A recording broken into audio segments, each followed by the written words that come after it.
Bom dia, irmãos e irmãs. Eu tô bem feliz de poder falar sobre esse discurso hoje com vocês e espero que o Senhor possa me ajudar a passar o sentimento que eu tive ao estudar esse discurso, tá bom?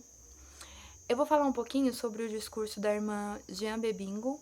Ela é presidente-geral da Cidade de Socorro. O discurso está na Liarona de abril de 2020. O nome do discurso é Unidos ao Realizar a Obra de Deus.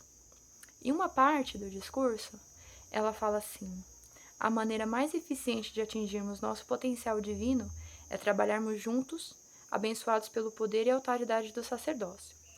Então, nesse discurso, ela vai tratar muito sobre como nós, homens e mulheres, podemos trabalhar juntos no reino de Deus.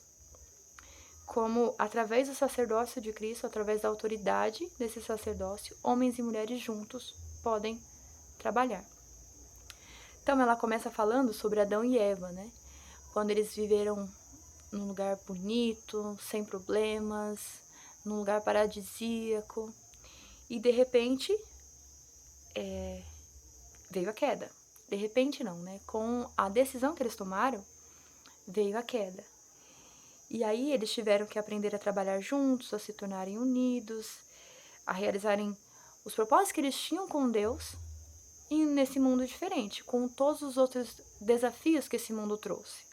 Eles tiveram filhos, e aí eles tiveram alguns desafios. Ela fala assim, ó: no entanto, por meio da queda, tinham aprendido que era fundamental agir em amor e união. Com as orientações que receberam de fontes divinas, eles aprenderam o plano de salvação e os princípios do Evangelho de Jesus Cristo, que tornaram o plano possível. Por entenderem que seu propósito terreno e seu objetivo eterno eram idênticos, eles encontraram alegria e sucesso ao aprenderem a trabalhar juntos em amor e união. Então, nesse discurso, ela vai tratar sobre isso, sobre como nós podemos trabalhar juntos com amor e união.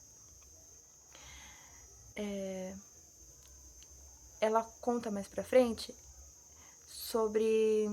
Ela fala assim: Satanás instiga a comparação como uma ferramenta para criar sentimentos de superioridade ou inferioridade, escondendo a verdade eterna de que as diferenças naturais dos homens e das mulheres são dadas por Deus e igualmente valiosas.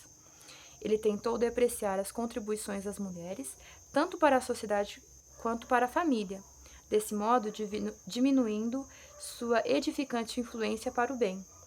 Seu objetivo tem sido o de promover a luta pelo poder em vez de comemoração das contribuições singulares de homens e mulheres, que se complementam e contribuem para a união. Então, o que ela está falando aqui é até histórico, né? Com o tempo, as mulheres elas tiveram um papel inferiorizado, né?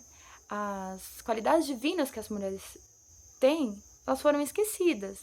Então, a mulher ela foi tratada em um tempo somente para procriar, para cuidar dos filhos, do marido, cuidar da casa.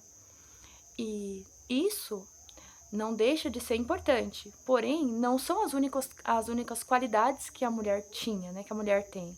Só que Satanás, ele deixou isso de lado. Então, o poder do homem começou a ser diferente, né, em uma época. E ela fala que começou a competitividade, né? Então, ao invés das comemorações serem feitas, por cada um contribuir da sua maneira, começou a se promover uma luta diferente, né? Começou a ter uma guerra entre homens e mulheres. Então, com o passar dos anos, pelo mundo inteiro, o amplo entendimento das divinas, ainda que diferentes contribuições e responsabilidades, independentemente dos homens e das mulheres, desapareceu extensivamente. Em muitas sociedades, as mulheres tornavam-se subordinadas aos homens, em vez de serem parceiras a seu lado. Então, é como eu falei, né? Foi muito difícil. Eu imagino que foi uma época muito difícil, né? Para as mulheres viverem. Tendo suas atividades reduzidas e um propósito restrito. O progresso espiritual foi reduzido a quase nada durante essa época sombria. Na realidade, pouca luz espiritual conseguia entrar na mente e no coração saturados de tradições de domínio. Então ela fala dessa época, né? Só que aí agora, nesse mesmo discurso, ela começa a falar sobre quando o evangelho foi restaurado, né? Quando o profeta começou a entender que não era bem assim, né? Que as mulheres tinham um papel diferente, né? Ela vai explicar no discurso, que eu aconselho muito vocês a lerem, a estudarem até mesmo em família, em casal, sobre esse discurso, porque ela vai começar a mostrar que com a restauração do sacerdócio veio essa restauração também, né? Das qualidades divinas que uma mulher tem. E como essas qualidades poderiam ajudar dentro do Evangelho de Cristo. Ela fala assim, ó. À medida que a restauração continuava a progredir, homens e mulheres começaram a perceber novamente a importância e o potencial de se trabalhar como parceiros, autorizados e conduzidos por ele nessa obra sagrada. Aí ela vai falar um pouquinho sobre quando o profeta Joseph Smith, que foi em 1842, que ele fundou, né, juntamente com sua esposa, a Sociedade de Socorro. E aí ele falou assim, ele disse, agora passo a chave a vocês em nome de Deus. Este é o início de dias melhores. E desde que essa chave foi passada, oportunidades educacionais, políticas e econômicas para as mulheres começaram gradualmente a crescer pelo mundo. Essa nova organização da igreja era para mulheres. Intitulada Sociedade de Socorro, era diferente das sociedades femininas da época. Por ter sido estabelecida por um profeta que agiu com autoridade do sacerdócio para conceder autoridade, responsabilidades sagradas e posições oficiais da igreja, as mulheres dentro da sua estrutura da igreja e não fora dela. Desde os dias do profeta Joseph Smith até hoje, a restauração contínua de todas as coisas trouxe o entendimento da necessidade da autoridade e do poder do sacerdócio para ajudar tanto homens quanto mulheres a cumprir suas responsabilidades divinamente atribuídas. Foi-nos ensinado recentemente que as mulheres designadas por um portador do sacerdócio que possui as chaves atuam como autoridade do sacerdócio em seu chamado. Em outubro de 2019, o presidente Russell M. Nelson ensinou que as mulheres recebem a investidura no templo, têm o poder do sacerdócio em sua vida e em seu lar, à medida que guardam os convênios sagrados que receberam com Deus.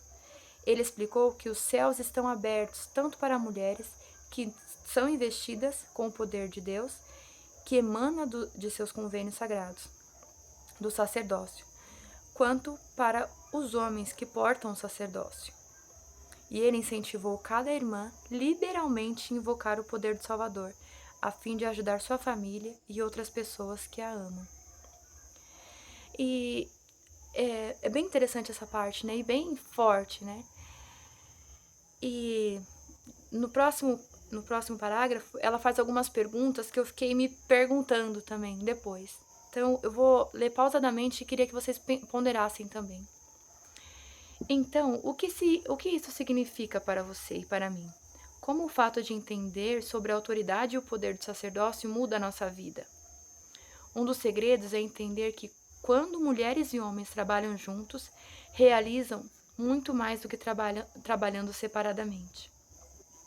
Nossos papéis são complementares em vez de competitivos.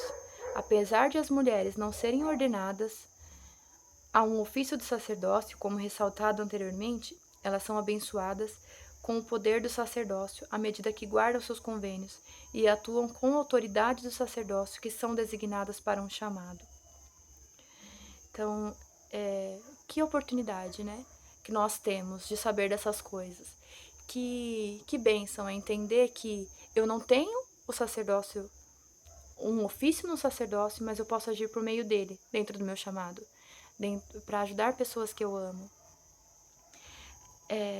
Só para não estender muito, mais na frente ela fala sobre as mulheres no início, né? Foram as duas grandes mulheres que ajudaram o profeta Joseph Smith, que foi a mãe dele e foi a esposa dele, né?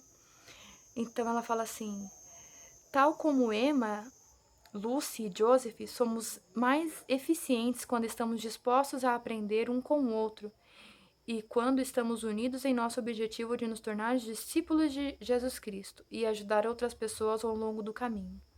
Somos ensinados que o sacerdócio abençoa a vida dos filhos de Deus de inúmeras maneiras, nos chamados da igreja, nas ordenanças, e os homens agem com autoridade e o poder do sacerdócio. A união é fundamental para a obra divina, que temos o privilégio e o chamado de realizar. Porém, ela não acontece de uma hora para outra. É necessário esforço e tempo para realmente nos aconselhar, para ouvir uns aos outros, entender o ponto de vista um do outro e compartilhar experiências. Então, esse discurso ele é muito rico. Ele tem várias oportunidades de nós aprendermos com ele. O foco principal que eu acredito que ela queira ter passado é que nós juntos podemos fazer melhor.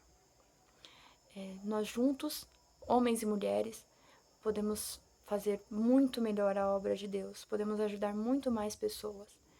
Eu sei que o sacerdócio de Deus, ele foi restaurado, e com ele foram restauradas essas características femininas que só nós entendemos, só nós temos. E juntos, essas duas coisas, elas se complementam. E aí, nós podemos fazer milagres com elas. Eu sei dessas coisas, eu sei que Jesus Cristo vive, eu sei do amor dele por nós e sei também que tudo isso foi preparado por ele, tudo isso.